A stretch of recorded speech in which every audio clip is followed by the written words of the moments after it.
Yeah.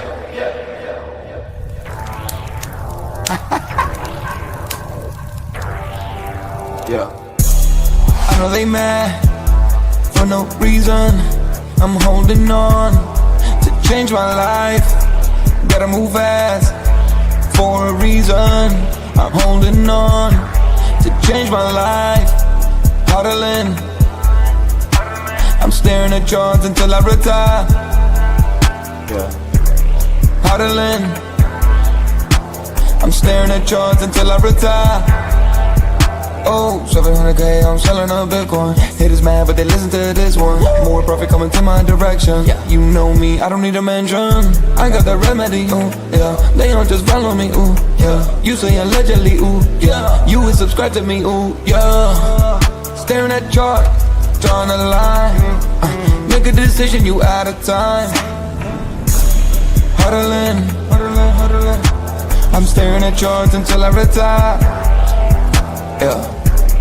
Huddling, huddling. I'm staring at charts until I retire. Yeah. See on stage. OnChain Revolution.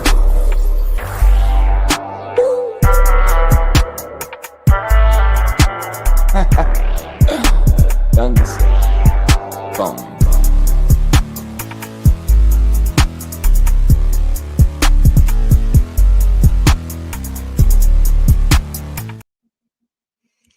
Welcome back to OnChain Revolution. My name is Shizzy. On this channel, we cover the entire crypto ecosystem. What's up, guys? We have an amazing show for you guys today. We're live from the OnChain Hour, and today's show is going to be absolutely the best that we can do. We're working with. I mean, I don't know what to tell you guys. We got Bitcoin right now sitting at around 103,380. A lot of people in the timeline are saying, hey, we might go down to 98. We might go down to 75. I'm saying I don't believe that. I think the bottom is in here. I really do. And I haven't really said that lately. I don't think that, I did think that 102 and potentially maybe a little bit lower, maybe 101 is going to be the bottom. And that's mainly because everything seems to be going back to its October 10th liquidation line, right? The bottom of that. If you look at all the crypto that is down and bleeding right now, they're all very close to where they were on Friday, October 10th at like 7 p.m. when the whole liquidation thing happened. And I feel like they had to go there to close the gap. And you're seeing a lot of gaps right now close. You have the great Bob Lucas, somebody I really admire when it comes to charting. He's basically saying, hey, every 31 weeks, we have a local low before we head back up. So we're going to show that chart in a little bit later there. At 12 p.m. today, we're going to have the great Summer Asian Boy. He's somebody who was working with Magic Eden, is now working with the Spark Flashnet team. So really interested in what he has to say. We have a lot of amazing questions for him and kind of learn his background and kind of what exactly is Flashnet. So that should be exciting. That'll be in 1 hour from right now. So definitely make sure you guys are tuning in for that. We got a couple other things to cover as well. We'll get into some of these price action as well in a little bit later, but it's not looking great. But don't worry, guys. There's good times on the way. So without further ado, bring my partner here, as always, Mr. Yagobi. What's up, buddy? What's up? What's up? What's up? What's up, man? Red. How you feeling today? Very, very red is how I'm feeling today, and almost dead. Yeah. The rest of the day I dread. No, okay, that was there you corny. go. The last one right there. but I will say, actually, don't dread it, because we have an exciting guest on, and I think that segment's going to be really exciting because people want to learn more about Flashnet. What does that mean for the Bitcoin ecosystem? Is it only going to be something that's available to Spark? What is Flashnet? And so I think that is something that we can look forward to for today's show, but also maybe just kind of, pushing the charts away a bit. Obviously, we're going to go over the price action today, but I'm not going to, beat a dead horse. Obviously, we know that we're in a downtrend right now. We got to kind of get through it and see where this is going to find its footing. We thought yesterday it found some footing and it decided, no, we want lower. Everybody's really looking at that $100,000 mark, right? But at the end of the day, only can control what you can control. That's in your possession to control, right? And that's to stay focused on what's happening here and how we finish this, hopefully, holiday season with a some sort of positive price action. But as of right now, it doesn't look great. But that doesn't mean good things aren't happening in the space, and I think that could be a place of focus. Yeah, 100%. Let's get into the reasons why we're potentially down today. One of the reasons is the government shutdown could last until Thanksgiving. Polymarket traders predict it won't end until November 29th, making a 60-day shutdown. How do you feel about that? How do you feel about potentially another month of this shutdown, and what does that mean for markets? Yeah, so I hear a lot of people in regular society saying, "Hey, this government shutdown isn't really affecting me personally, or but like I'm like, well, it is me, like it's affecting our industry." And I really truly believe that the financial markets are being affected by it. But this is crazy. Think about going into Thanksgiving, right? Up until Thanksgiving, with like the troops not knowing, what's going to happen. Also, just like, I mean, it's just it needs to get put together, and they're playing checkers or chess, however you want to look at it, with American lives a bit here, especially heading into like the holidays. But yeah, I mean, hopefully this ends sooner than that date. I think right now there's just like a dark cloud with that and a couple other things in the headlines over our space specifically. And so hopefully we can remove that. Yeah, for sure. That's definitely one of the biggest uncertainty moments right now, right, is definitely the government shutdown. Another reason why traditional markets were down overnight and crypto as well was Michael Burry returned to X on November 3rd, and he basically warned of a bubble as cloud growth slows for Amazon, Microsoft, and Alphabet, while AI ties deepen and capital spending surges like the .com era. So he's basically saying, hey, I'm short. And this is Michael Burry. If you don't know who Michael Burry is, he's the guy who called the 2008 crash. He saw the mortgages, happening, 6 to 8 months before it actually happened. He was super early to the point where he almost got fired for being early, but he eventually was right, and he stuck to his guns, and he made so much money, billions and billions and billions of dollars when the stock market crashed because he was short. And right now he's saying he's short this, and he's kind of saying it reminds him of the .com era. What do you think? Yeah. Well, he hasn't been too right since then, but I mean, all you need is that huge win. And that's what he's gotten. And so people still take him, pretty serious whenever he talks about stuff. And so hopefully he's not right again, as his kind of recent record, right? Because if he's right like that first time, that could be bad. Right. Yeah, we don't need 2 grand slams from that guy. And so I mean, there is a concern about like, what happens coming out of this first year of this new administration with the whole tariff thing, and there's forces against the administration and all these, kind of variables that we can't really control. And so how does year 2 play out? That's going to be really, really important. But I have learned to really just take it day by day at this point. You know what I mean? If we get a string of 5 days in a row to where the confidence builds up, then I'll start looking at it a little bit differently. But it's taking it literally day by day and getting a week in a row first, and then just slowly, like, okay, this could be happening, and if it gets pulled back again, going back to the day to day. I think that's a good strategy to have currently. Yeah, I mean, just kind of honestly, I'm just waiting for Flashnet. I'm mainly in Bitcoin right now, just waiting for Flashnet to go live. I mean, that's Me so too. right now. Well, yeah. I mean, that's the play right now. It's like it's. I don't feel like obviously when you're playing in like the meme coins, it's very risky. But I feel like a new system where you just don't know what the main coin's going to be, and just making a whole bunch of small bets, and just one of them's going to be multi-million-dollar coin, right? So I think right now I'm just kind of sitting in Bitcoin waiting for Flashnet. That's honestly my only strategy for right now, is playing the hot sectors and waiting for them to pop up. Like last week was the 402 sector. This week I think it's going to be the Flashnet sector. Who knows what it's going to be next week, right? But I think playing the hot sectors is the way to go. But everyone is concerned when it's on the timeline is, if the stock market dumps hard, then crypto is going to collapse completely. Do you feel like that's connected at all? If the stock market does crash, do you think there's any chance for Bitcoin to like decorrelate itself and become a risk off asset instead of being, you know, considered risk on? Well, I mean, it's still priced in $1, right? So I think maybe it does take a hit as well. Because you know the whole argument has always been, you know, it's a anti-inflation kind of hedge, right? It's like a hedge against inflation and all these things, but we didn't really see. I don't think the correlation was there necessarily during inflation with it, but we're gonna see what Bitcoin does in a horrible market if it turns down like that, right?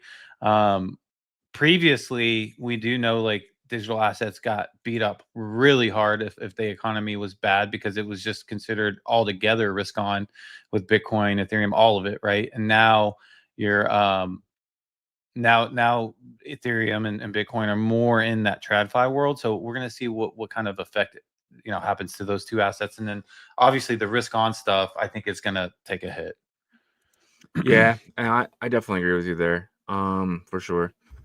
I don't want to, but I think you're right there. So another thing here I keep seeing on the timeline is Bitcoin is crashing below key levels again. So I saw this chart this morning and I was like, you know, looking at it, but then Bob Lucas came out and he had, you know, obviously the same chart, and he's basically saying that he called, you know, every single low low before a pop, and he says basically history is always repeating itself, especially in the short term.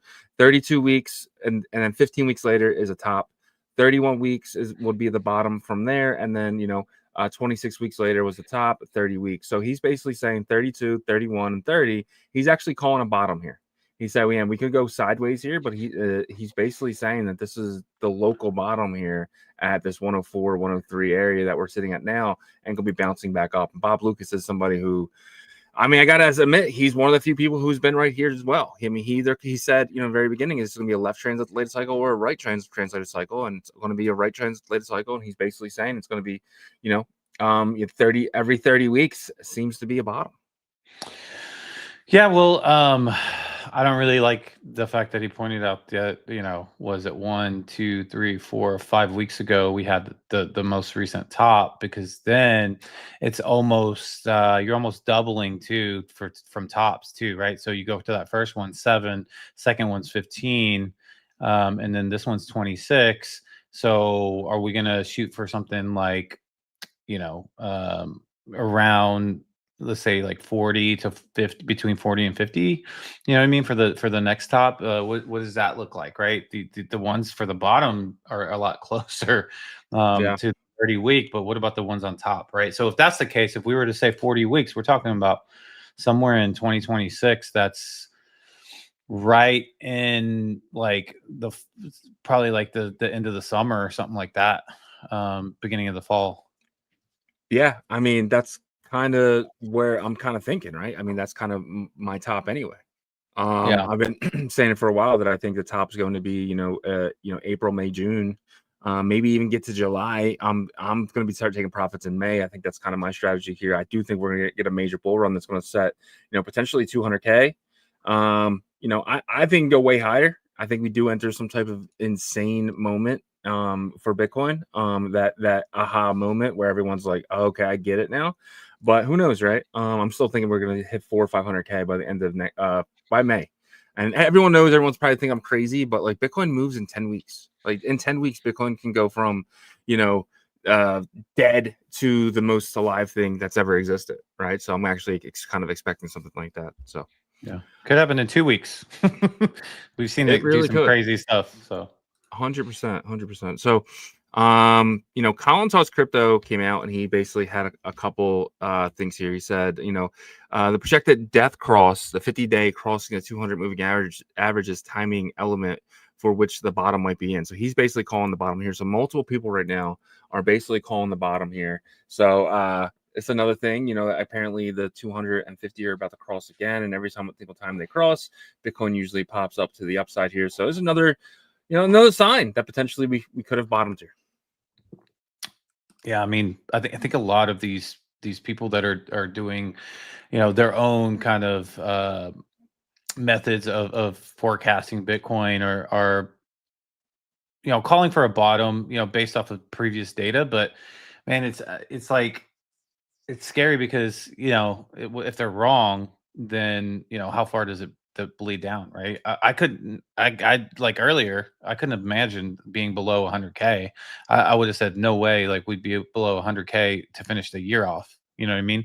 Mhm. But I hope this is the case. He is using some historical pattern whenever the cross happens, and so let's hope that stays true. Right? It's shown in the past to be the case. Let's hope that we get that again. Yeah, last time it crossed though, we went from 84,000, 81,000 around there, all the way up into about 107,000. So if we get anything like that again, let's just say we're here at like 102, we could see an upward momentum to like 130, 140, which would set an all-time high. And that's kind of like the way the timeline is. I feel like it can't get any worse. Like honestly, I feel like the path of most pain right now is up. Everyone is short. Everyone is saying 70K. Everyone is saying 90K. And the market likes to do the opposite what everyone's thinking. There's not one person I've seen in the last 48 hours that's actually bullish right now. Everyone's saying, hey, this could be a bottom.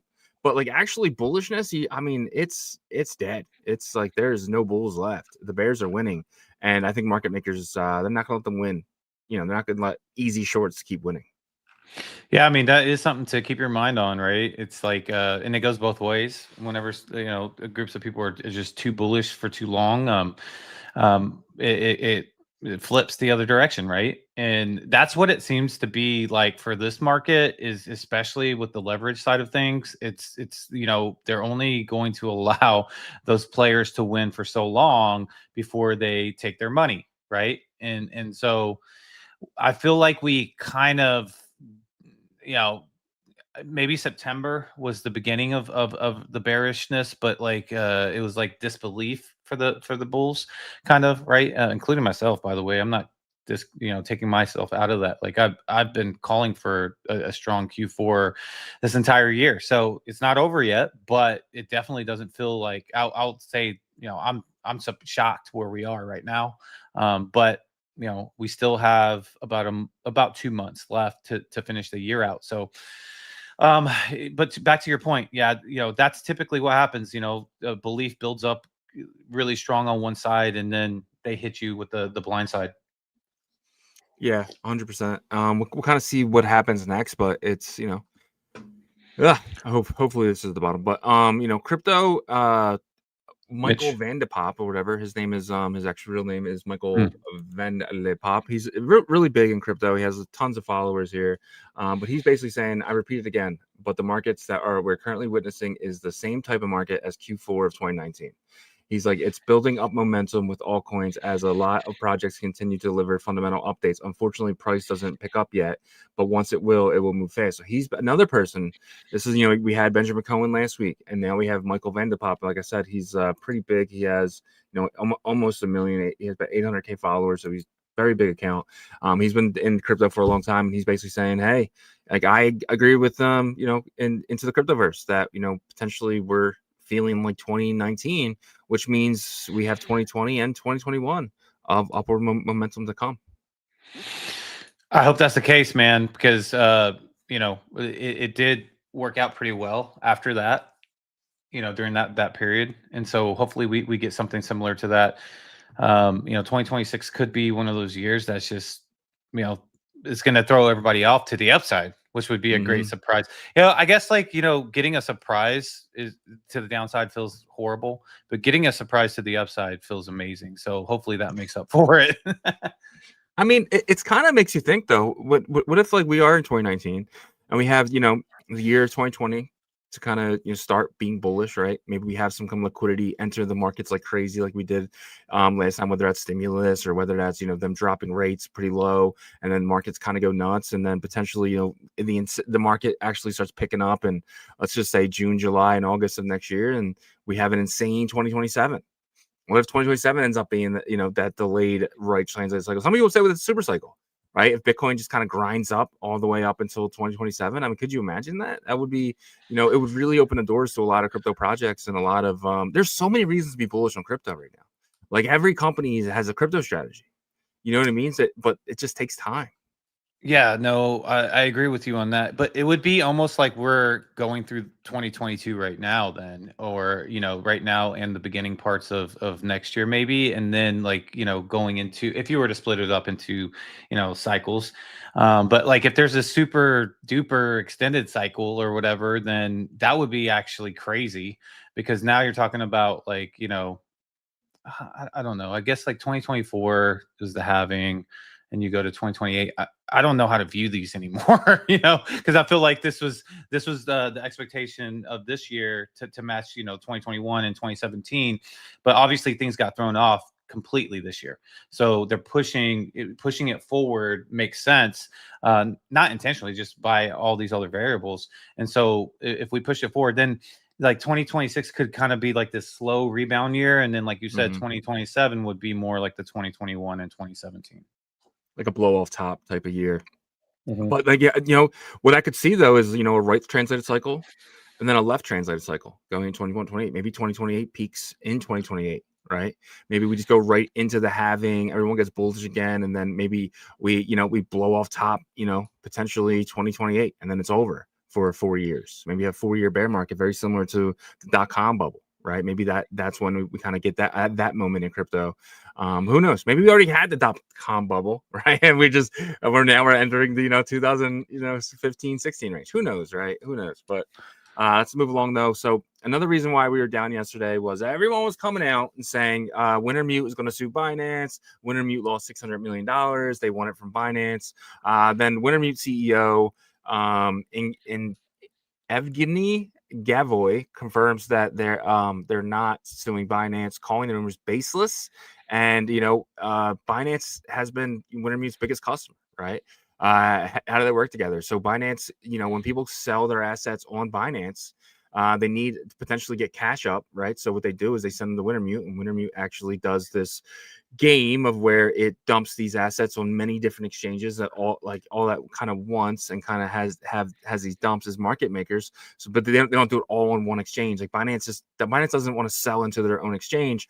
They want to make sure that it's a calculated like sell down, and that's kind of what we're seeing right now. We're seeing a lot of Bitcoin kind of get dumped on the Binance, dumped on the Coinbase, whether it's Prime or regular, and they were seeing these the exchanges need to get their liquidity back. So then they send it to Wintermute, and then Wintermute kind of does its job of market making and selling down these assets, and then giving them back the cash that they sold for. Trying to get back as much cash as possible on many different exchanges. So Wintermute would never want to lose Binance. So maybe, I don't know where these rumors came from. It just seems like a bunch of FUD though. It seems like wanting to create FUD to push the markets down further, right? I mean, you saw the accounts that talked about it. I think James Wynn was one of them, and then you have some of these ones that were just saying, oh, this was supposed to be a private conversation, et cetera, et cetera. So them coming out and clearing the air there, I think was interesting. And it's also, remember who was posting that stuff, and what have they been posting lately? Have they been posting about like Bitcoin 80K? We know James Wynn has, right? Oh, yeah. And so there's a lot of people in heavy shorts right now, and I think that is the crutch of some of these people that might win at times, but they get too greedy and wait for the 85K or whatever, and then just get blasted to the upside and get liquidated. So we'll see what happens. But we are coming pretty close to 100,000 though. I'll tell you that we're right at that. And I see WebJoe right here. It says 103K is the 50 SMA weekly on Bitcoin, and it looks like that's where we are right under right now. So Yeah. Yeah, it sucks. So there's a reason though. So Merlin Trader basically said that over the course of the last 6-7 hours now, because it's a little later at this point, but you're seeing Binance send so much Bitcoin and Ethereum, well, so much Ethereum in this case, to Wintermute. They're completely just dumping all the Ethereum that they have right now to Wintermute. Wintermute is actually taking down the price for them. How bad is Ethereum getting beat up right now? Down 4%, damn 34. pretty bad. Getting kind of rough here, guys. But down about 4%, Tau down 14%. Shout out to Hustle and Merle though. If you guys are in those coins, you're actually green for the day. Everything else is red, except Dog. Shout out to Dog as well. There's supposed to be some announcement from Leonidas in about 30 minutes containing the runes. So we'll see what that is. But that could be why Dog is up as well. Do you have any idea what you think that is? Yeah, I think it's the unveiling of the new rune. Oh, okay. Interesting. Yeah. Yeah, I don't think they're gonna like airdrop it, but I think they're gonna come out with the this is just a rumor that I've been hearing, but they're gonna come out with the name and the ticker's gonna be it's etched already or whatever. So they're gonna let you know what the etched token is before the airdrop, potentially I don't know, maybe early next year. But yeah, so I think runestones are about to go crazy in price. So look out for that when they do launch that. So but yeah, man, BlackRock also transfers, 2,000 Bitcoin worth 213 million and 22,000 ETH, 79 million to Coinbase Prime.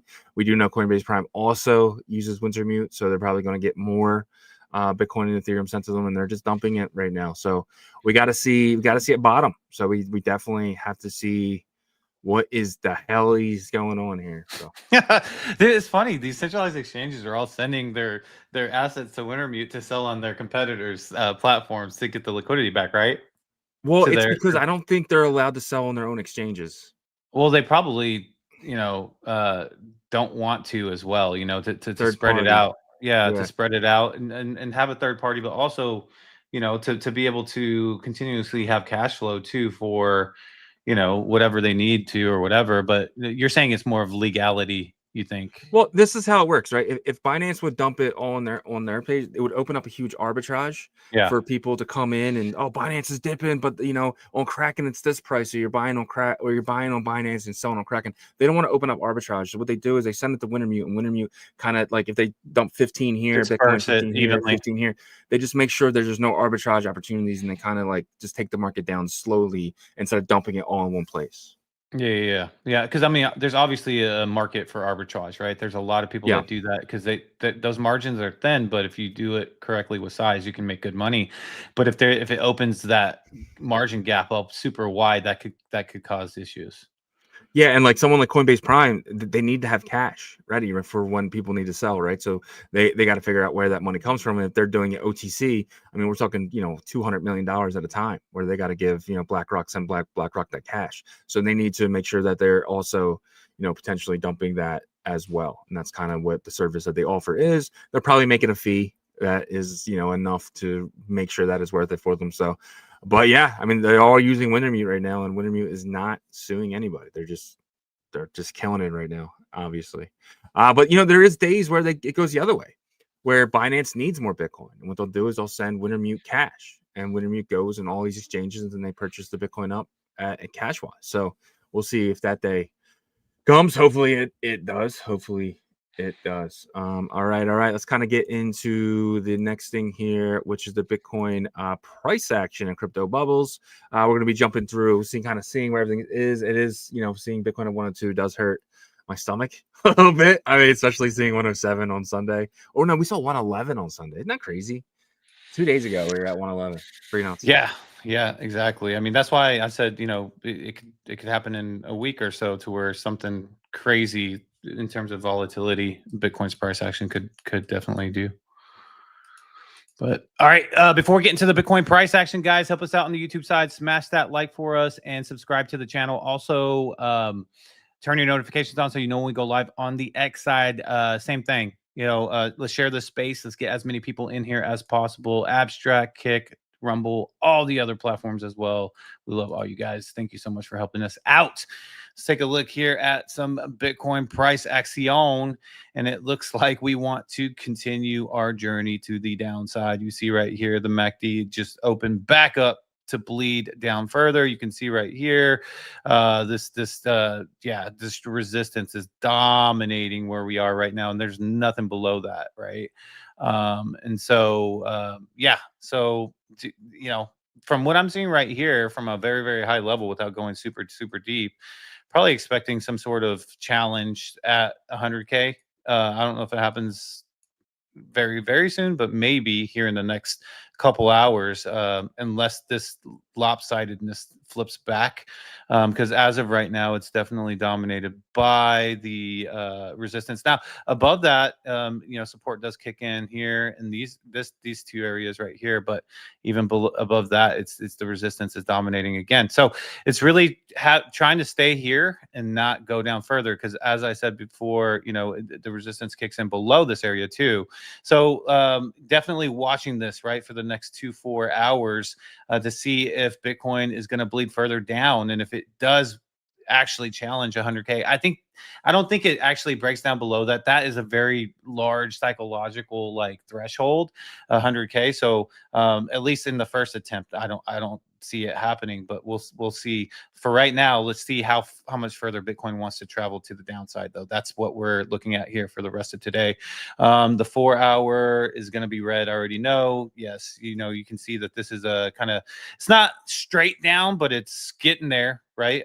You can see that it definitely has a pretty strong downtrend. Now the stochastics looks like it's still kind of popped up a little bit here, so that's something to keep your eye on as well. But really, the next 6 hours, I think, is going to determine if this is going to be more like up and down the fast line here. And if that's the case, that's where the challenging of the 100K could really come from. So 4-hour, depending on the rest of today, we could get a kind of crappy next couple days. So something to keep your mind on there. I pulled up the weekly chart because of what WebJoe said, and you can see right here the 50-day SMA right here, the 103,000 market. It's gone below that, so it is officially below that top portion of the channel.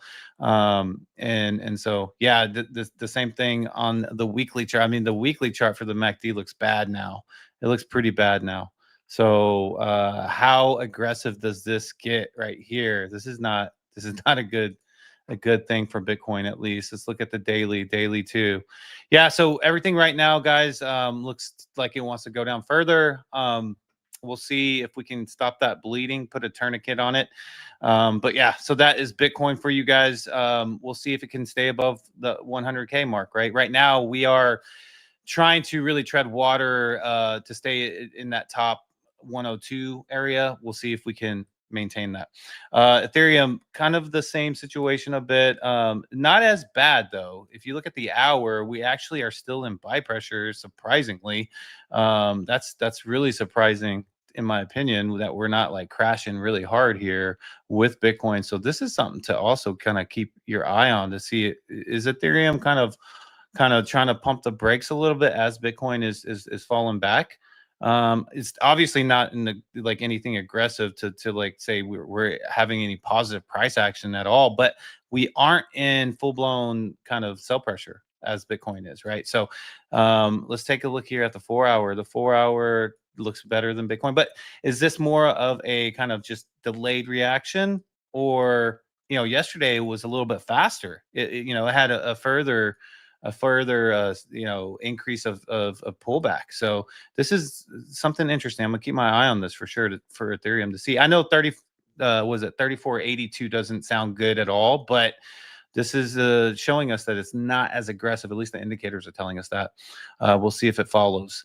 But yeah, so that's Ethereum as well. It's more of a wait and see for Ethereum, and then see if it follows Bitcoin aggressively, or just kind of slowly walks behind it and has this continual slow pace, because that will be something that's interesting if something develops from that. That's positive, but I don't know. I wouldn't think so. Ethereum lately has been just kind of following Bitcoin, so that's something to just keep our eye on. I would say that crypto bubble is going to be beat up as expected, right? You can see right here that most everything is red. You're looking at a range between 4 to 6% pullback on most things. Tau took a big hit. I mean, big hit in percentage. It's still right at $400. Yeah. That's actually not too It bad. ran hard last week. Did. It ran to $500. So yeah, it did for sure run hard. And so this is kind of in expectation of a pullback, a little bit more aggressive, because it was a little bit more aggressive to the upside when some of the things ran, right? So then you got SPX, the meme coin, down 17%. It's a big hit there for that. You got the privacy has been really kind of strong, man. You got the, what was the Zcash, and then Dash is a part of that, right? Dash has a privacy aspect to it. Yeah. Okay. I haven't really looked into it, but yeah, I know it's very similar to Zcash and the other one. And it's been kind of going up along with it too. So it's up 42% there. ICP is one you mentioned that's been really in the headline. So interesting there that ICP is up 41%. I mean, that's a huge pull up when everything is red. So congrats to the ICPers, because that is definitely good to see you guys in the green while everything else is red. DCR pulling up about 82%. Some of the notables pulling back. You got Aptos pulling back 8%. Aerodrome pulling back about 6%. Ondo pulling back 3.6%. I already mentioned Tau. Bitcoin pulling back 3.4%. And Zcash did pull back some today. It's 3.7%, but it's also had a really good couple weeks there. Ethereum rotation too, from the large cap private to the smaller cap, you know what I mean? Yep, that makes sense. Ethereum pulling back 3.7%, so just a little bit higher than Bitcoin yesterday. I think it was a full percentage point, maybe 1.5 percentage point higher than Bitcoin yesterday. So Aster, man, this was interesting. You had a lot of people kind of upset with CZ because he posted about buy and hold, and I think you had to pay attention to that last part, buy and hold, and say, oh, yeah, maybe he's expecting it to pull back, but it did pull back 4.6% there, sitting at 91 cents. Woo, man. Yeah, that's a tough one. Jelly up 95%. You got AIA up 102%. You remember Jelly? That's fun. That was that meme coin, I think, on Solana. That Why is it up 95%? I don't know, but I remember it went nuts, and I was like, Jelly, what the heck? Yeah, you got ZK up 13%. I think ZK, the zero knowledge sector is also going to be a strong one. And that is something too that, if you think about it, pay attention to these sectors that are getting attention now during bloody massacre times, because you got the AI payment sector, you got the privacy, you got the zero knowledge stuff that's gonna, in my opinion, gonna be strong once things get back, because they're being looked at. You know what I mean? Yeah. Well, so last I remember, Chainlink ran in 2020 without anything else. It was the oracles were all running, but then when the bull market started, everything that didn't run did well, and Chainlink just kind of went sideways during the whole bull market. So that kind of is always in the back of my head too, to kind of watch what's running now, because it might not run later. You know what I mean? I don't know if privacy is going to run later. Maybe, but I think that there's too many sectors that are being paid attention to right now. And when I say too many, I'm talking about 3 solid ones that when everything else is struggling, that could happen. The Chainlink situation could happen. I remember a lot of people were disgruntled because it was one of the ones that was definitely slow to catch up once everything was running. But some of the stuff, like the payment thing, I just feel like that's a really bullish sector, right? You know what I mean? And zero knowledge is going to be needed, especially if we're going to have these scaling solutions, especially for Bitcoin and stuff like that. Everyone's using optimistic rollups still. Base is an optimistic rollup, right? I think this is more towards for Bitcoin scaling, right? So it's isn't it more for Starknet and stuff like that? Only Starknet's using it for Bitcoin, but they are using it to where people are able to do stuff there. So we'll see what happens, what develops out of that, right? Yeah. For sure. And so, anyways, this is the top 200 here. You see Merlin, up here, up 2.4%, sitting at 32 cents. I don't know how that is happening, other than just planning, maybe not for a rainy day, but just any type of emergency situations. And it seems like it's holding up very well. So you got BSV standing out here, up 3%. That's an interesting one. Zora up 9.9% here. Some of the notables pulled back. Fartcoin obviously has been really struggling, man, since it didn't even really have a strong bounce back when some of the other ones bounced back. So that one's going to be interesting to watch, once the market does come back. Does it get back to crazy, you know, $2 billion market cap, sitting at 250 right now. You have Dog Whiff sitting at a higher market cap than Farcoin at 404. That's interesting. I never thought that would happen. Farcoin was so popular for so long. That's interesting. Yep.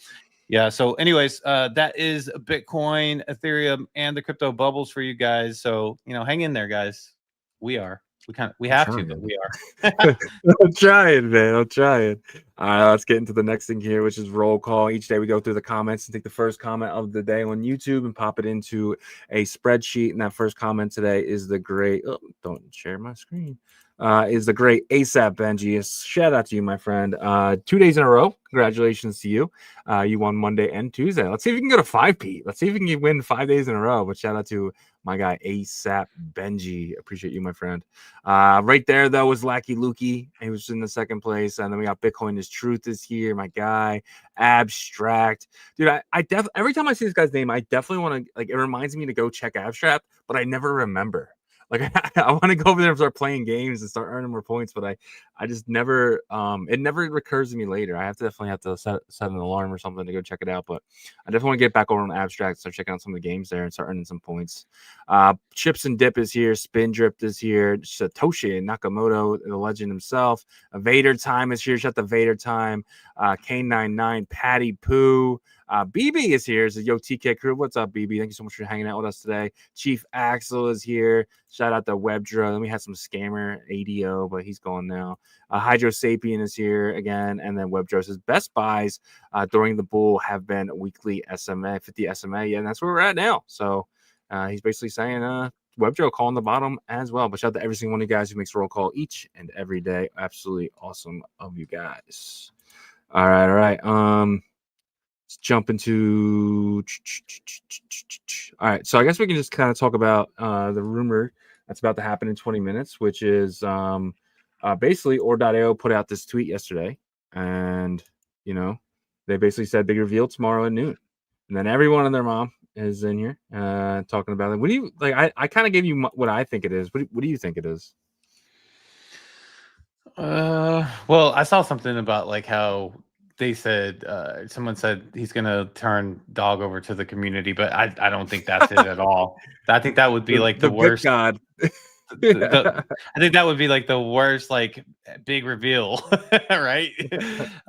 Yeah. So I'm not sure. Maybe there's some sort of exchange type of news or some sort of news regarding Dog and Gemini.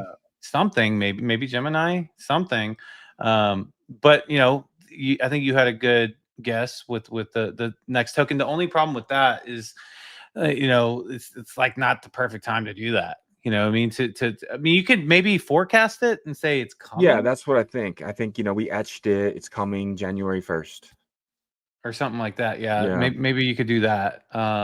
But yeah, so probably one of those two. But I'm interested to see what it is, because if it's Gemini, I think that's good. I don't think it's gonna like push it up to like 500 million or anything like that. Like, yeah, nothing is pushing memes up right now. By the way, like, you know, you even like the strongest meme sector is obviously Solana right now, and you have this one of the biggest guys over there, Orangey, talking about how there's 2,000 people right now that are PvPing each other.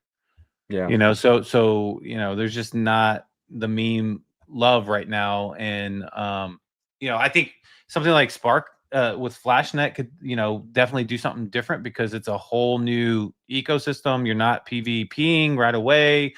You know, you can catch some of these early tokens, and you have a lot of capital backing this. I mean, so that's a different situation.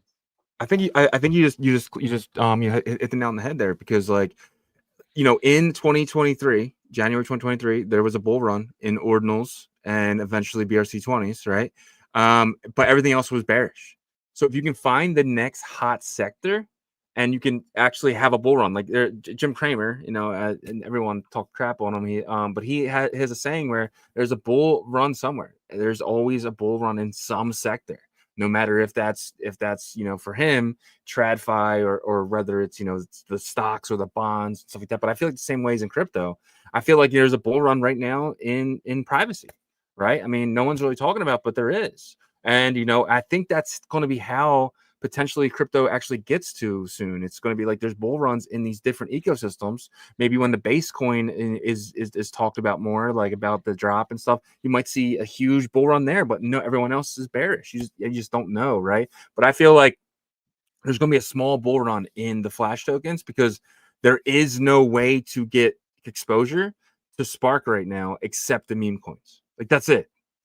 And if David Marcus is this billionaire that we found out today, that he's this billionaire, you know, he's going to want, you know, to be one of the largest chains out there, right? And then Spark could be that. So I think that's why we're so looking forward to not only Flashnet but everything else that's being built on Spark. Yeah, I mean, you know, you had a great point in 2023. Obviously, the expectations weren't there, so it was like is kind of when I said it's a pleasant surprise, right? Yeah. You and I went into the Bitcoin ecosystem not knowing what to expect, but had a kind of gut instinct that hey, this is going to go somewhere, and it did. Right. But, you know, not really expecting, okay, this is like the 4-year cycle year. This is going to happen, you know, and so now that everybody's kind of doom and gloom, I think it's the perfect time for an ecosystem like Spark and you know with the technology, the kind of this new bolted on technology with Flashnet to show the space that hey, this is where the next liquidity rush is going to be, and you know the people behind it, I think is the most important thing. Can they pull it off? I think that the leadership behind Spark can. I think that they have the network that can do it. I think that they have the experience that can do it. But we'll see. You know, proof is in the pudding. For sure. David Marcus actually tweeted, he said, you know, you're on to something good when builders get on planes to come help with a big launch. I absolutely love Spark Extended fam. So he's, you know, the builders want to build this with him, right? Like I said before, David Marcus, you know, he, you know, was, you know, CEO of PayPal, right? And then he went to Facebook, and then he left Facebook to create Lightspark. And now Lightspark has become this chain called Spark. And then David Marcus's son, Ethan Marcus, is now creating the Uniswap, which is Flashnet. I mean, it seems like this is like the perfect, you know, beginning of something, right? I'm not saying it's going to be spectacular, but I'm just saying like it's a perfect beginning to seeing how the story kind of unfolds here. And you know, the first thing obviously is Flashnet, and we see Luminex. They created the launch pad using Flashnet and everything else here. So you know, these are the tokens. You got Beta, HODL, Milt that have already graduated, and you got them stretched. So I'm actually really looking forward to this kind of going live here. It's probably later this week is kind of what I'm hearing. We can probably get told more of that. But like, I just want to let you guys know there's an alpha group that I joined recently called Rigolines, and it's actually an NFT. But this is where I want to be when Luminex launches. And I said this into our members group on Sunday, so you guys have probably already got some of this. So if you're interested in that, but yeah, getting one of these will allow you to pass the Metrica verify and get you in here, get you in that main chat, because this is something that I think you're going to want to be at when it gets crazy. They have a Chinese chat in here too, which I'll be checking this more than I'll check in the main one, because Chinese friends. Yeah, no, honestly, just kind of putting it right in ChatGPT, like copying the whole thing and then just reading it, and it would just translate from things. So I'll just go back and I'll copy the whole thing and then translate again. But yeah, I mean, I'll definitely be in here. But yeah, just want to let you guys know if you guys are interested in potentially an alpha group. This is definitely one that I'm in right now, and I just had to buy one of these, or $100, and then it gave me access to here. And these are actually staking, so I'm actually earning. I'm earning the FH token. I think it is. It's their token. I'm earning it right now just by holding it in my wallet and doing some. So it's not. It's like, what's that called? Something staking. Soft staking. Yeah. Well, you know, I was thinking about like the whole ordinal situation in 2023 and when that started to burn out, and then it passed the torch to Solana in 2024. Pump Fund launched in early 2024, and then Pump Fund held that torch for a very long time, and Solana did. And we might be going to a point to where it's burning out, right? And there needs to be a place to where it passes the torch too, and that could be this. Yeah. You know, it could be this.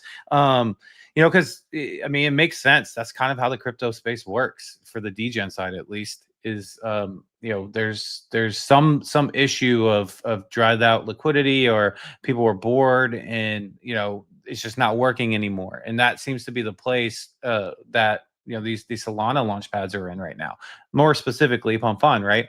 And people need to feel the winning again. They haven't felt it in a very, very, very long time. And whenever you don't feel it in a long time, it rotates. And that happened with ordinals too. The whole Bitcoin ecosystem had a great run, in especially the second half of 2023 and the very first parts of 2024. And it got burnt out. The winning stopped, right? And so then Solana happened, winning continued over there, and they had their own ways to win. And now it seems like it's stopping in Solana, and there needs to be a new place. We'll see if this picks up the torch.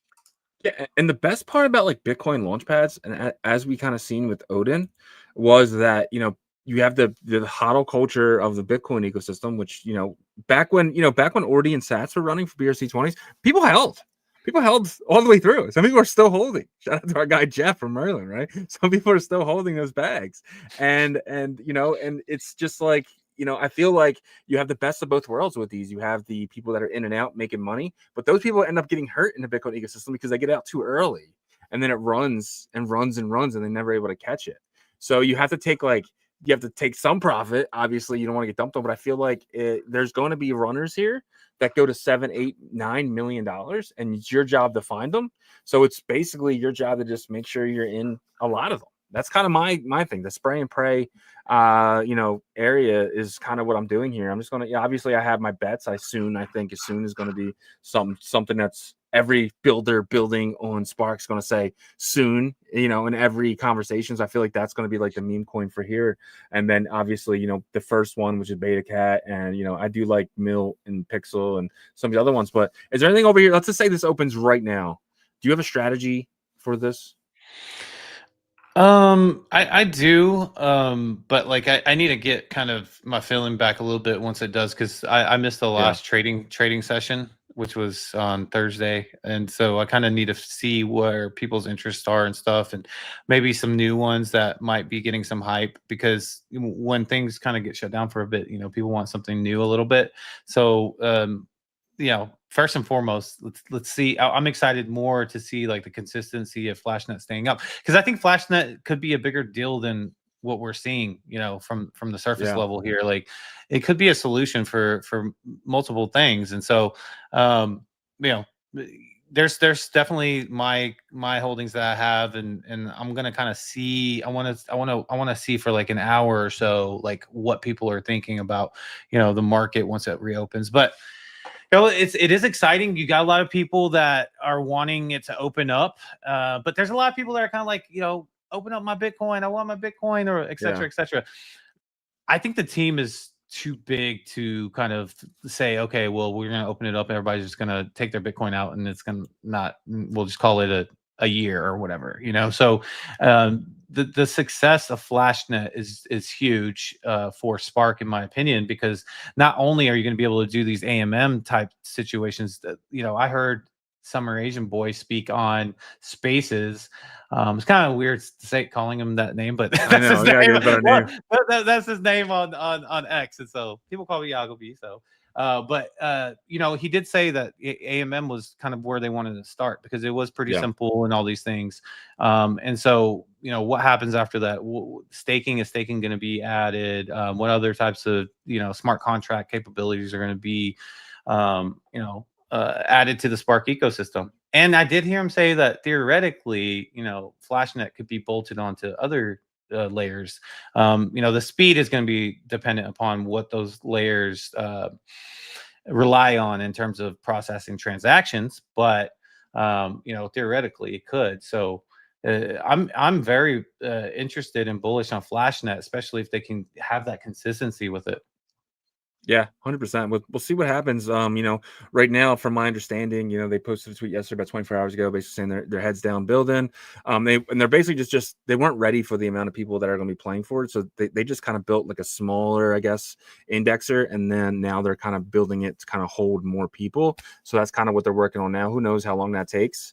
They haven't given a date. I think we're all just assuming it's going to be this week, but I mean, depending on how long it takes them to rebuild this or build this or whatever, it could be next week. But honestly, right now with how everything's going, I'm just kind of just like take your time with it. Like there's no rush right now. Obviously, I want to play, but it's just kind of like there's no reason to rush it, especially in this market. Yeah, and they did say actually they're shooting for midweek. So They when I hear, did. Okay. yeah, when they say midweek, I think Wednesday, but I don't want to put that out there. Obviously. Hump Uh, day. Yeah. Yep. Myself says I'm still holding a bunch of BRC20s. I think I still got Oh some my too. goodness. I'm hoping for a big Bitcoin token season. So, yeah, I think let's say that Flashnet is something that could be bolted into different areas or something. It solves issues. Maybe like these other builders try to work together instead of be so siloed and stuff like that. And the example of NFT supply flying over to Flashnet's headquarters, wherever that is a good example. Obviously, he's building a product for it, but I think he's building a product because he realizes like the potential that Spark and Flashnet has with the people behind it, the leadership behind it. And also it's kind of like he's been building for the Bitcoin ecosystem this entire time.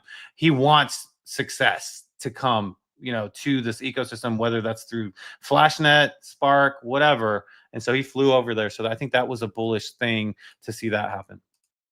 It sounds like he's building a centralized like Slingshot, though, right? Slingshot is very centralized. It uses Moonshot, DEX yeah. in the back end, right? But in the front end, it's very you deposit cash inside from your credit card or Apple Pay or whatever, and allows you to able to buy Onboarding. tokens. Yeah, it's definitely for Onboarding. onboarding.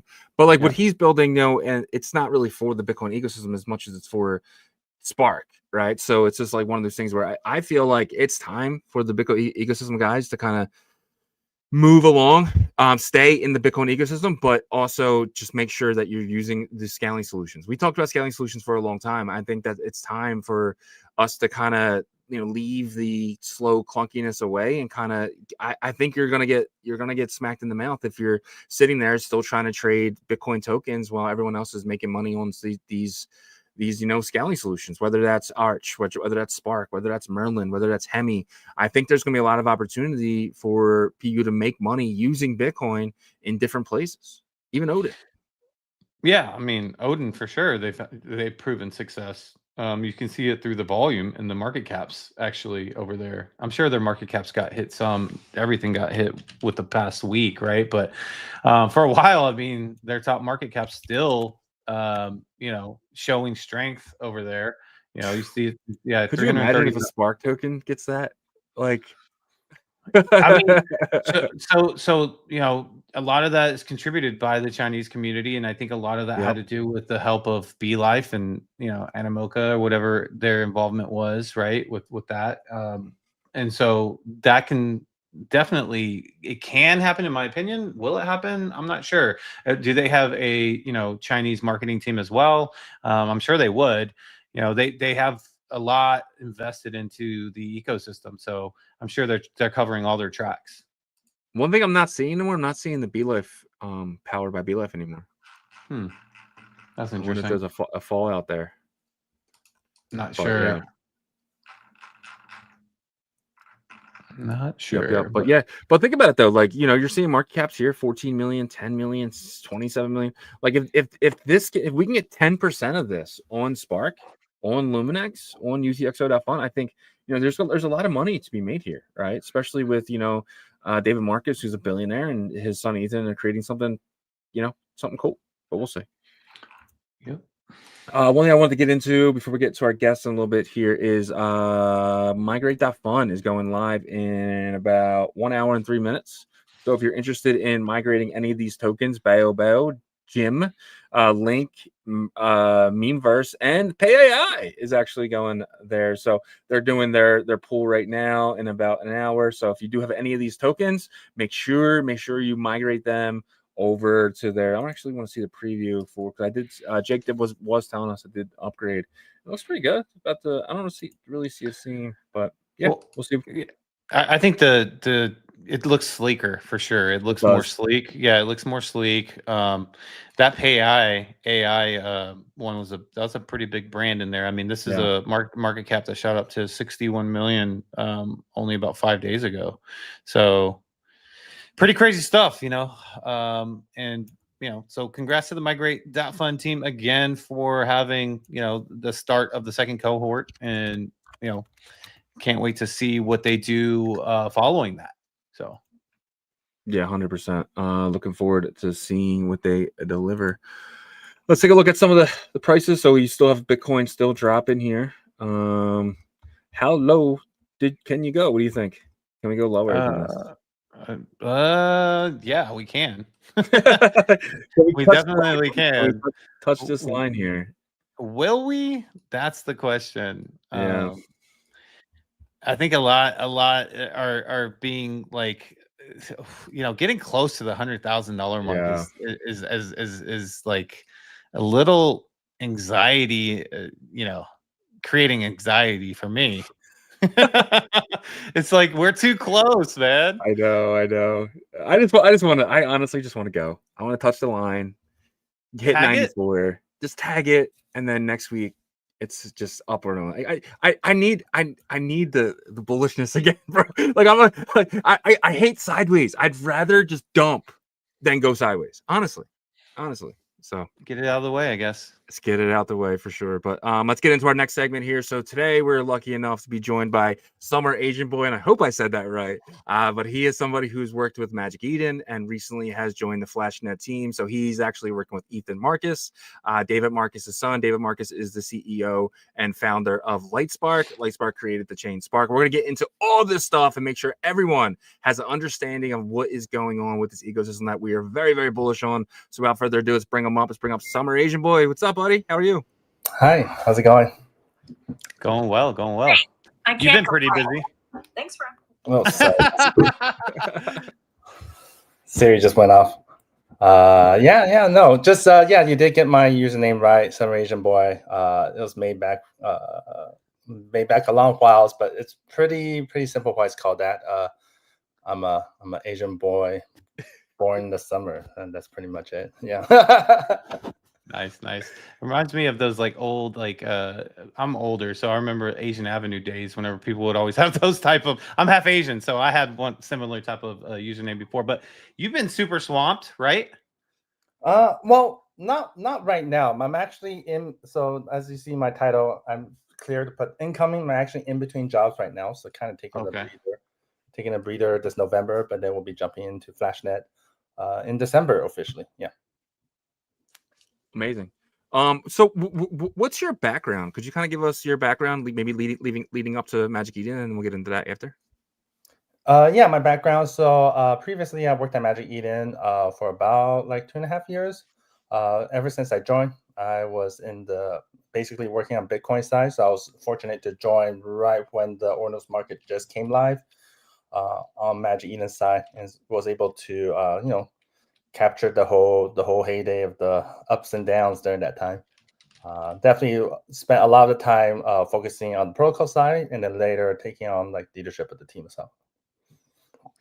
That was a huge win for Magic Eden, in my opinion, to kind of say, okay, look, you know, these other large NFT platforms are not going in. We're going to go dive in kind of head first in the ordinals.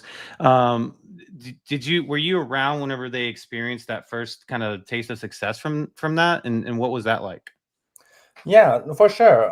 Like, man, I was there. I was still like peripheral. Like when I first started, I actually built the if you kind of remember in the early days in the bear market, there's like the auctions product. So that was actually my entryway into developing for Bitcoin for Magic Eden. But I was definitely there ever since the do you remember BRC20 marketplace?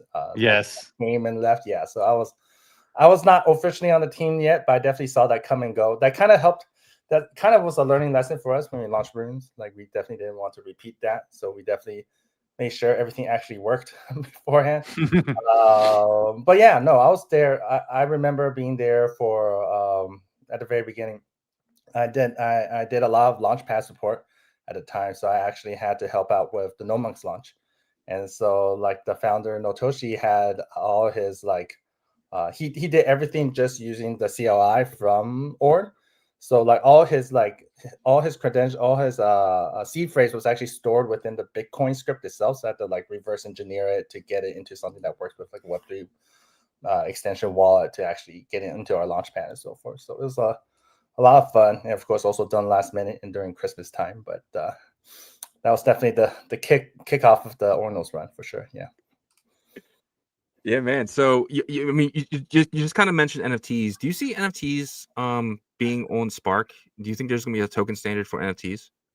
I can't speak for Spark directly because Gotcha. I'll be joining Flashnet. I mean, do you just foresee it? Do you see it I potentially? see it. I don't.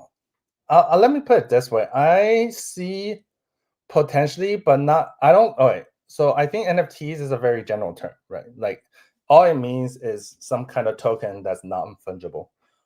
So I'll break into two. I do think it's possible and it makes sense to exist NFTs specifically in terms of a DeFi primitive, right? Some text-based, like, oh, if you were to do right now, what AMS right now is very Uniswap V2 style, right? Like everything is fungible, right? Whereas you have Uniswap V4, then you have like all these different like attributes and so or different criteria in which you do your staking and so forth, which is non-fungible. So I can see like having these non-fungible types for this DeFi stuff. It makes sense. In terms of art, though, I don't see how anyone on the Bitcoin wants anything other than L1. It doesn't have that same narrative, right? Gotcha.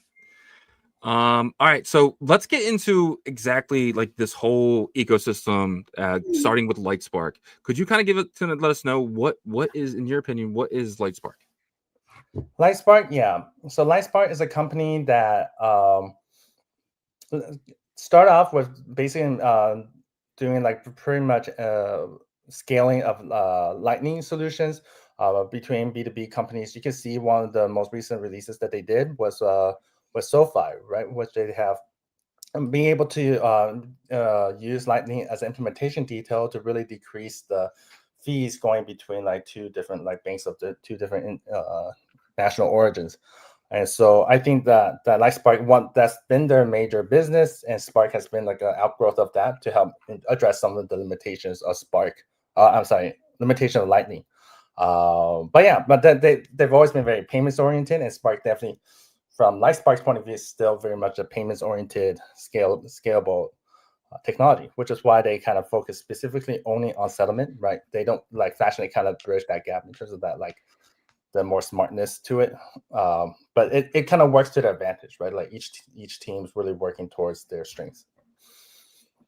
So Lightspark is Lightspark is Spark? Is it the same thing, or Spark the actual chain?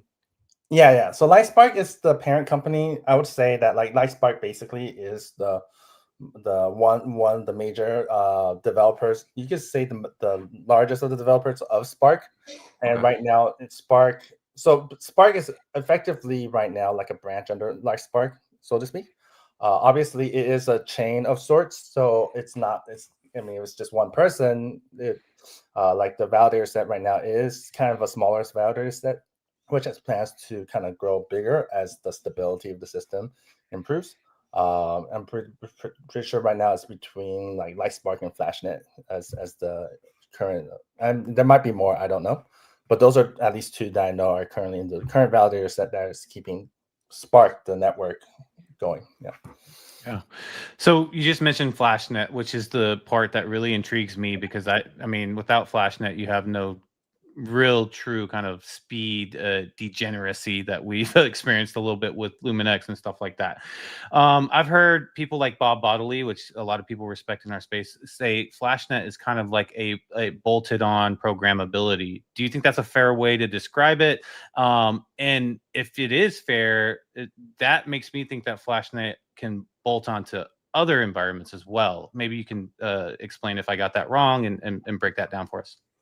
Yeah, for sure. I think from a technical point of view, you're probably correct. Like Flashnet itself, I mean, I would say that like the very core of its technology is pretty much just like a validator set with a using TE to kind of coordinate. Having said that, it's like saying a good team can build anything. So it's like currently our technology, the technology being built onto Spark. While can you extend that to other platforms? Yeah, that's probably technically possible, but I don't see it like I could see us. I could see. And speaking from an outsider's point of view, right? I have like no authority. I have no insight as to Fashnet's current plans right now. But if it was from my point of view, I'd say like, you know, it makes sense to potentially like integrate also like L1, for example, but like in terms of like chasing other chains and so forth, probably not as much. It just doesn't like fit the spirit of why Flashnet was spun up to begin with, right? It's like the same thing with, it's also the argument you can make with like Spark, right? Which is technically a state chain. So technically it can actually work with any UTXO chain, not just Bitcoin. So in theory, they can also integrate, you know, like Dogecoin or whatever. But do they really want to, you know, like that kind of like boils down to like, what is the target? What's the reason it exists to begin with, right? And I think there's a lot of problem in the space right now where like just because you can doesn't mean you should. So that's fair. Gotcha. And yeah, 100%. And like that's kind of why Spark is unique, because you mentioned that it is a state chain. It's not really like could you explain, you know, how Spark is using Lightning in that sense, just for anyone who doesn't understand? Yeah, for sure. For the most part, as Lightning integration, so a lot of how Flashnet or like Spark is doing its Lightning integration and some of its components. They do have this concept of a SSP, which is a state provider, basically Spark state provider. So it is this is a centralized entity. So like Spark in this case, where you are able to like do certain things that makes your lives a lot easier. For example, right now there are two ways which you can offboard your Bitcoin. There's the completely trustless way, which is like how the state chain guarantees your self-custody. But there's also a way where you can just effectively do a swap of your Spark Bitcoin to L1 Bitcoin. You will do that swap basically with the SSP, which will act as your swap provider in that case. And similarly with Lightning, it's definitely, from what I can tell, it's basically a swap of like Lightning Bitcoin with Spark Bitcoin in that sense.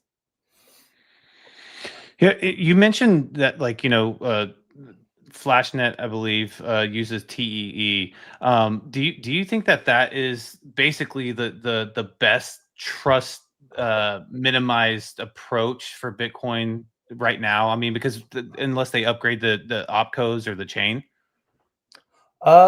In terms of trust minimized, I think you can probably depends if you consider like multi-sigs versus TEEs, like similar trust level assumptions. I do think like in terms of the least trust, other than like some of the upgrades and Bitcoin opcodes, I think the next best, the better thing from a trustlessness point of view that a Flashnet could do is once Spark allows for client-side multi-sigs. So right now, like it itself is using effectively like a multi-sig. It's not a multi-sig in terms of like the Taproot, you know, crypto type of stuff. That's how they kind of do their whole validator set, right? And then they just need to do some changes to allow the client side to also kind of participate, not as a solo participant, but also as a multi-sig as well. So then that allows the client side to be able to do the same. So in that sense, then in theory, you can technically move away from TEE to using the client side multi-sig. So it's just truly just multi-sig on like that, like multi-sigs on top of multi-sigs, basically. Whether or not that would be actually done will remain to be seen, because there's also like performance considerations as well. Yeah, I mean, I feel like TE has always been like a solid solution for you know, trying to scale Bitcoin, just because it makes sense. There's multiple fail safes and stuff with it as well. we're getting some questions in the chat about, runes. Is there any plans to make runes a big part of the Spark Flashnet ecosystem? Is that something that you obviously worked with Magic Eden, so runes is kind of like a soft spot for the Bitcoin ecosystem. What do you think about that? Yeah, I believe right now, SAS Terminal has taken over the spearhead in terms of getting some kind of runes bridge build up. I'm pretty sure they're going to be whenever they get the chance, they'll also be looking for some validators to join that network as well for that runes bridge. And then from that point of view, it'd just be as simple as submitting your runes to that bridge and getting some wrapped runes in the Spark token standard. Yeah, and then you'll just take your rune and you'll have to have some brave soul come in and add liquidity on the Bitcoin side, right? Oh man, you want to bridge Soul over? Go ahead. 100%. So obviously, you're not working with the Flashnet team yet, but you start soon. What are some things you look forward to about potentially maybe learning about or just being a part of that Flashnet team in the early days? Yeah, for sure. I mean, like it definitely has a lot of the same feeling as when we were like early in the Bitcoin in the Ordinals run as well. It's just a lot of builders just building for the future, building for like my most favorite part about the whole building experience has actually been when I first joined, because it's like complete bare. There's like no expectations, and that's when a lot of good building actually happened. Like, for example, I actually joined Bitcoin having zero knowledge how Bitcoin worked. I barely even knew how crypto worked. I just came from another company before, just another crypto company, just for like a year and a half beforehand. But then during that time, I basically spent like 2 months just learning everything there was to be on Bitcoin, and somehow became the Bitcoin expert. Right. So I'm hoping that like, but I mean, it just takes time. Like it takes time. It takes time. I know in this space when people always chasing the latest meta, have no patience. Taking time to really understand what you're building, and like also having conviction for what the future should be, I think is very, very key to the whole ecosystem, especially for Bitcoin, since it's this whole narrative from the get-go. Why I've always been bullish on Bitcoin is because if everything else fails, Bitcoin will still survive, right? And so it's that longevity, ironically, not the quickness of meta, that really keeps Bitcoin front and center for me. Yeah, that is the one saying that is constantly put out there, right? It's like everything else fails, Bitcoin will survive. So I'm curious of your thoughts on the beta launch with Luminex, and what is your what's your perspective on the response from the community, and how does the team feel right now? Obviously, there's high demand, but what's your perspective on it? Sorry, what's can you repeat that? So like how do you feel about the experience so far with the beta launch with Luminex and Flashnet? And like, are you guys feeling good about it? Do you feel like overwhelmed? What do you? Yeah, What's your yeah. No, I think it's been a busy week grinding, trying to get things released and so forth. From what I can tell from the sidelines, I definitely do think it's been a lot of learning process for the whole team, right? Like just figure out like you have to understand, like most of the people probably at this point probably sees like Luminex, Flashnet, and like Spark all as one team, but it's really 3 different teams or 3 very distinct components. I'm very bullish this week though, since like Luminex literally flew over to the Spark office, and like all 3 teams are actually physically in the same room now. So it makes like even like this pre-launch testing, like they can actually like work together and like make sure they're all on the same page. And I think communication is definitely key in this regard, because I think like a lot of the trickiness has been like measuring what the load is at different layers too, and like really getting those numbers down, and then be able to load test and scale up as appropriately. I think they probably just I'll just leave it at that. I feel like with better communications, that everyone could be on the same page, and that the scale ups can actually be correct on all layers. Yeah. Gotcha. Yeah, because we've seen 2 now, 2 beta tests. The one being I think last Tuesday, the other one being last Thursday. What do you think they've learned going forward from those two insane launches? Is just that the community's nuts and they're gonna keep pressing buy, sell, or do you think that it's just like what's going to happen next? Do you think what have they learned, and what do you think they're going to be doing? I mean, they're learning what we in the trenches already know. This degens be degens, right? And so for example, you have to as an example, it's not just all the trading that happens directly on Luminex, right? There's also all the onboarding, offboarding. There's also people doing all the other peripheral transactions that are happening and preparations for the trades, and then people are still also doing airdrops, and being able to capture all those metrics can give a much more accurate representation of the load that they will get. And then I guess it's a bullish thing, but every time that they've relaunched, the traffic's actually gone hotter and hotter. So also accounting for that as well is probably key.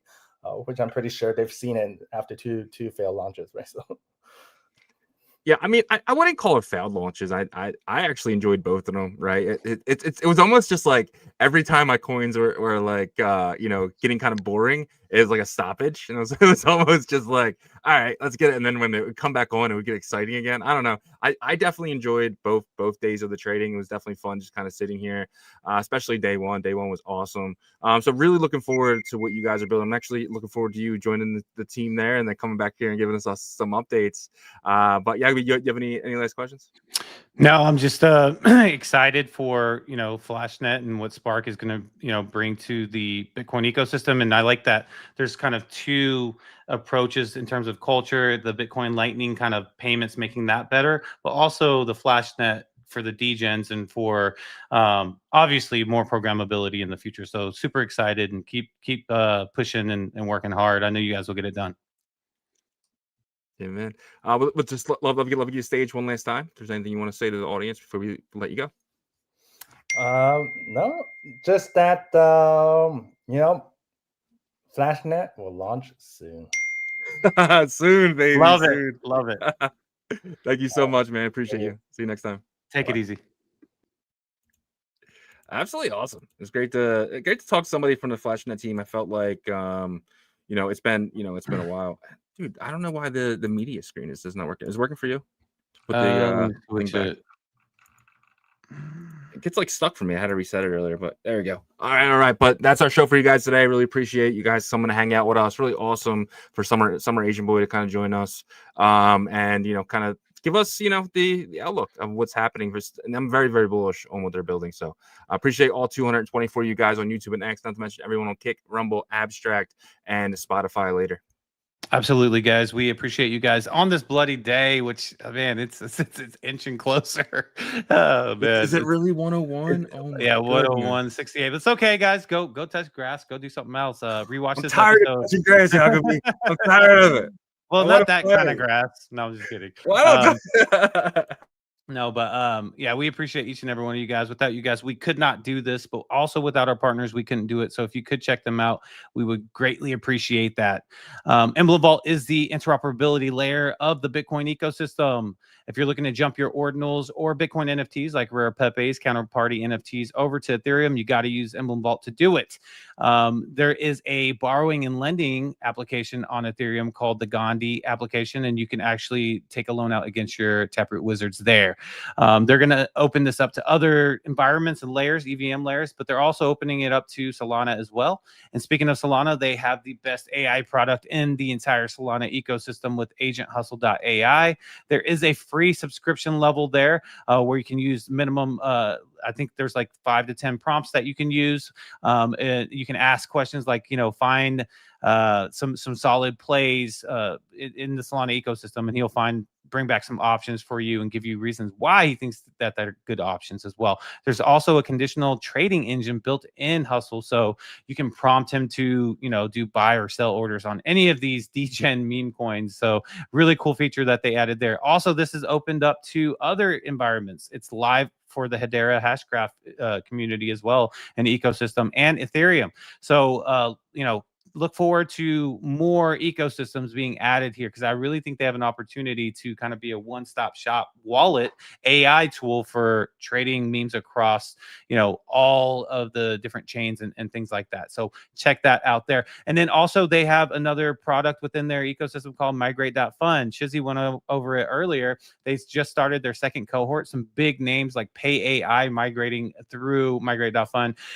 If you launched on a launch pad and you have liquidity stuck, they can help you get that liquidity to migrate to a new launchpad or to manage your own LPs and earn as much fees as you can by doing that. And you have to reach out to their team as they can walk you through the process. They had an amazing cohort for the first one. Now they're starting their second one. So if you're interested, reach out to them, see if you can get added to the next cohort there. Also, head over to emblem.vision to learn about all the products I just broke down for you guys. And then there's Merlin Chain, who's uniting the strength of Bitcoin through AI as well. They got their Wizard version 2.0, which can guide you through Merlin Chain's ecosystem or swap tokens outside the ecosystem on your behalf. All you have to do is have some Merlin Chain Bitcoin in your wallet. It can swap for Solana tokens or BSC tokens on your behalf as well. And through Merlin Chain's ecosystem, it can perform DeFi functionalities for you like swapping and staking. They have a proof of stake security model, and you can participate in 3 ways. The first way is staking Bitcoin to earn more Bitcoin. Who doesn't want to do that? They were able to get 17% APR for the first staking vault, which ended September 30th. The second one is open now. They're going to shoot for that range around 17%. It's going to be a minimum of 8, maximum of 21% APR. It ends January 8th of 2026. So you got to get in there before it fills up to the maximum capacity there. But there's also 2 other options to be a part of the proof of stake, and they're both regarding Merlin Chain token. The first one is a day-to-day. You earn 15% APR. You can claim your rewards daily, roll those up in a compound interest staking strategy there. But if you do withdraw, it does take 7 days to cool down period for you to get your Merlin Chain tokens back. Just know that. And then the last option is a bonded option, which is a 6-month option. You earn 45% APR. Same thing though. You can claim your rewards daily, roll those up into a compound interest strategy if you'd like. But yeah, those are the staking options there with Merlin Chain. Make sure you're following them on X for their latest and greatest updates. Their team is crushing it there. Head over to merlinchain.io to learn more. Thank you guys so much for checking out our partners. Yep. Great job, man. As always, you guys have a few more minutes and wouldn't mind checking out OnChainRevolution.io. Some of the best articles dating all the way back to 2023. If you know someone just entering space, please send them our website. We really feel like it can help them get started and code up to where we are today. Brand new article just dropped last week, X402. Definitely check that out if you haven't yet. They're 3 to 4 minute reads. We have so many different ones here. You guys can check them all out here at OnChainRevolution.io. And if you guys need a VPN, click our VPN button up there. That'll take you to Nord. Nord is the one-stop shop for VPNs, guys. I've used them all, and I've always came back to Nord. Definitely want to check it out. If you haven't, you lock it in for 2 years, get an extra 3 months free. It's stupid not to. $2.99 a month. Lock it in. It's allow you to just use stuff like Hyperliquid, MEXC.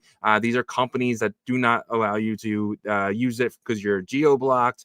But hey, now with the U.S., with we have a crypto president now in Trump. This stuff's going to open up to you, but if you want to get a head start and use this stuff now, potentially you could use it through Nord and the VPN. I put mine in Italy. I've been locked in there for like almost a month now, and it gave me no issues. So it's going to depend on what region you want to be in. I feel like Italy's been the best. It allows me to use everything and just locked in there. And also I get to see like people walking around Italy on TikTok because it says I'm there. So I'm seeing a lot of like the Italian version of TikTok, which is cool. You can kind of see like the Brazilian TikTok, the Colombian TikTok, and all over the world, Switzerland, and so on, depending on where you pick on the Nord VPNs. Definitely check that out if you're interested. And, obviously privacy is a right, and you're allowed to have privacy with a VPN for sure. And then on top of that, if you guys are interested in merch, we have some of the best merch, hats, jackets, shirts, much more. And you guys can find everything out here at OnChainRevolution.io. Remember, guys, we are live Monday through Friday, 11 a.m. Eastern, 10 a.m. Central, 8 a.m. Pacific, and 3 p.m. UTC. Check us out all week, guys. And until tomorrow, Peace. Shit, can you hit the song? See you guys. Peace.